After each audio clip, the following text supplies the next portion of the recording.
All India radio और राजसभा के analysis में आप सबों का स्वागत। अगर ऑल इंडिया रेडियो के अंदर न्यूज़ की बात करें तो कुछ भी इम्पोर्टेंट नहीं है। कल का हमारा द बिग पिक्चर का टेक्नोलॉजी का एक आर्टिकल बचा हुआ है, उसे ही डिस्कस करेंगे। तो चलिए डिस्कशन स्टार्ट करते हैं। देखो, यहाँ पे इमर्जिंग टेक्नोलॉजी की बात की जा रही है, मतलब टेक्नोलॉजी किस तरह से आगे बढ़ रहा है और ग्लोबल चैलेंज किस तरह का है। आपको पता है भारत, यूएसए, जापान, ऑस्ट्रेलिया की मीटिंग हुई है क्वाड की, और यहीं से ये बात उठा है और यहीं पर जो है सो न्यू टेक्नोलॉजी के लिए, यहाँ पर देखो आप, न्यू टेक्नोलॉजी, नई टेक्नोलॉजी को सुविधाजनक बनाने के लिए 3 कार्य समूह की स्थापना के लिए सहमति बनी है, एग्रीमेंट हुआ है।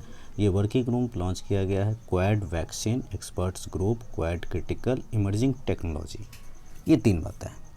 और यहाँ पर quad climate working group, quad ने माना है कि इंक्लूसिव जो चीज़ें होनी चाहिए, ओपन होना चाहिए, हिंद प्रशांत क्षेत्र की ज़रूरतों को, विश्व की टेक्नोलॉजी को किस तरह से जोड़ा जाए। अब देखो, वर्ल्ड का बैलेंस बिगड़ रहा है। बैलेंस कैसे बिगड़ रहा है तो मुझे बताने की ज़रूरत नहीं है। चाइना क्या कर रहा है, पूरे मार्केट में सब जगह प्रभुत्व बनाता जा रहा है। तो जाहिर सी बात है, हर कंट्री चाह रहा है एक ऑल्टरनेट ढूंढने का। भारत विश्व में उभर रहा है। जैसे कोविड का वैक्सीन भारत ने खुद ने बनाया, सॉफ्ट पावर बढ़ा रहा है, दूसरे देश को भी दे रहा है। देखो, अगर टेक्नोलॉजी की बात की जाए तो टेक्नोलॉजी में कितनी सारी चीज़ें आती हैं, मैं एक एक करके गिनाता हूँ आपको। देखो, पहला जो है क्वांटम टेक्नोलॉजी, दूसरा आप कह सकते हो IoT, तीसरा 5G टेक्नोलॉजी, चौथा रोबोट टेक्नोलॉजी, पांचवा इंटरनेट ऑफ थिंग्स, छठा नैनो टेक्नोलॉजी। इन सारे क्षेत्र में, एक बार फिर से बोल रहा हूँ, यहाँ पर मैंने बोला क्वांटम टेक्नोलॉजी, यहाँ पे इंटरनेट ऑफ थिंग्स, यहाँ पे 5G टेक्नोलॉजी और रोबोटिक्स और नैनो टेक्नोलॉजी। इन सब को ज़रूरत है टेक्नोलॉजी।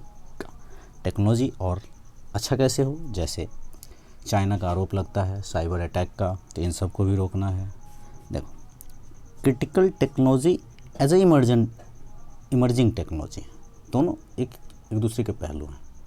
अब यहाँ पर क्या है कि इसका जो स्टैंडर्ड हो किस तरह से हो, वर्किंग पैटर्न किस तरह का हो। सबसे जरूरी चीज़ सिक्योरिटी मस्ट है। ग्लोबल ऑर्डर में काम करना होगा, क्योंकि अगर यूएसए में कोई बंदा बैठा है, भारत में वो किसी को पैसे भेजता है, तो डिजिटली ही हम पैसे का लेन देन करते हैं। टेक्नोलॉजी में 4 चीज़ें की ज़रूरत है, 3-4 चीज़ें की। जैसे पहला जो है सो आप रिसर्च कह सकते हो। उसके बाद रिसर्च जो हुआ तो इसका किस तरह से स्टार्टअप उपयोग कर रहा है। तीसरा, कंपनी किस तरह से इस्तेमाल करके लोगों तक इसको पहुंचा रही है, बनाकर मैन्युफैक्चर करके। देखो, एक एसोसिएशन है, आंसर रिकॉर्ड करोगे तो अच्छा इंप्रेशन बनेगा, नंबर भी ज़्यादा मिल जाए। Association for advancement for AI, association for advancement AI, ये एक एसोसिएशन है। इसमें इसकी मीटिंग होती है, इसमें भारत भी पार्टिसिपेट किया है। भारत में तो नहीं हुई है लेकिन वर्ल्ड लेवल पे होता है। चाइना के 630 पेपर सेलेक्ट हुए, यूएसए के 460, 630 और 460, कितना बड़ा डिफरेंस है। तो चाइना कितना आगे है, 630 और 460, तो ये चाइना का है फिगर, ये आपका यूएसए का है। भारत का कितना फिगर है, 30। अब देखो, या तो कुछ ऐसे स्टार्टअप हैं जो ऑलरेडी बन चुके हैं, आ चुके हैं, अब इसको किस तरह से आगे लोगों तक पहुंचाया जाए। चाइना क्या है, आपको सस्ती होली का सामान बनाता है, चाहे और भी जितनी भी चीज़ें बनाता है, किस तरह से पहुंचता है। अब देखो, AI के क्षेत्र में क्या है कि लाखों नौकरियां हैं, लेकिन कुछ चैलेंजेस भी हैं। इकोसिस्टम नहीं है उस तरह का। तो पहले तो इकोसिस्टम बनाना होगा, प्रोफेसर चाहिए, R&D चाहिए, ट्रेनिंग चाहिए, एक चेन की तरह काम करना होगा। देखो, एक पॉलिसी आई थी, नेशनल साइबर सिक्योरिटी पॉलिसी 2013 में।